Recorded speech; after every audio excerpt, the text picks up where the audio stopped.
I want to use this medium to portray a simple fact. We are lost. A good number of us have been lost for the longest time. I'm sure the thought has crossed your mind in passing once. How did I end up here? For many of us, we're in places where we couldn't even imagine ourselves being 5 to 10 years down the line, for better or worse. And while this could be for a number of reasons, some completely out of our control, like a flash flood that carried the house away. But more often than not, I believe it's the little things.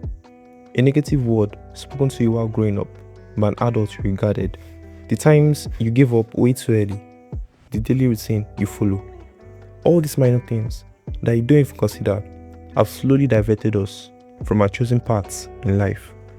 You see, the human mind prioritizes the present over the future. I'm sure you've had it all before. It's nothing new. So how to expand on that? Imagine you're a student and you have a really important national exam to prepare for. Because of how it's presented, the scale of what you're dealing with doesn't quite sync. And you find yourself goofing off, even though you know how important the exam is. That is Zoom fatigue. It is the idea that the longer you focus on small details, the harder it becomes to pull back and see the bigger picture. This is the consequence of a mind so conditioned by small obsessions that its perspective has become lost. A guy in his mid-20s has always been passionate about starting something of his own. A business, a creative venture, an idea he pinned on his fridge. He knows it, and it's always been at the back of his mind. But today, his boss sent him a slightly passive-aggressive email, and he spent the last 3 hours mentally drafting responses and replaying the tone of the message. He's not sure if he's being undermined, checking to see if his other colleagues got the same email.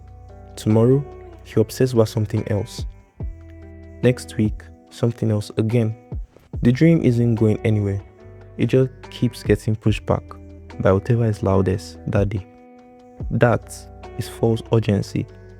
Each individual distraction feels legitimate. The email was real, the stress was real.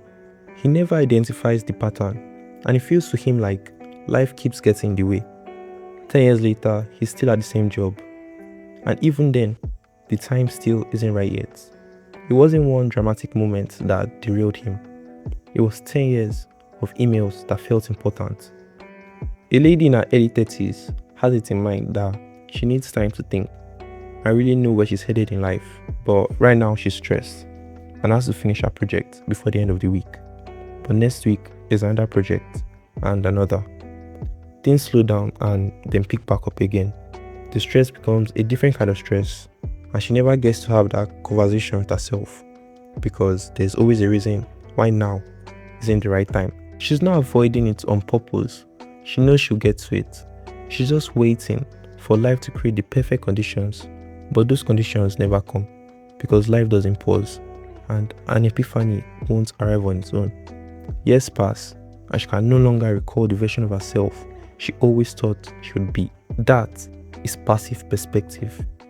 It is the quiet assumption that a radical change or insight is something that happens to you rather than something you have to choose. She should have gone looking for the change that she wanted and not waited around. You are the pilot of your life. And you take the front seats. Don't let life toss you around, every small thing pulling the wheel. Instead, take it back. You are the one that gets to choose. So, do you get it?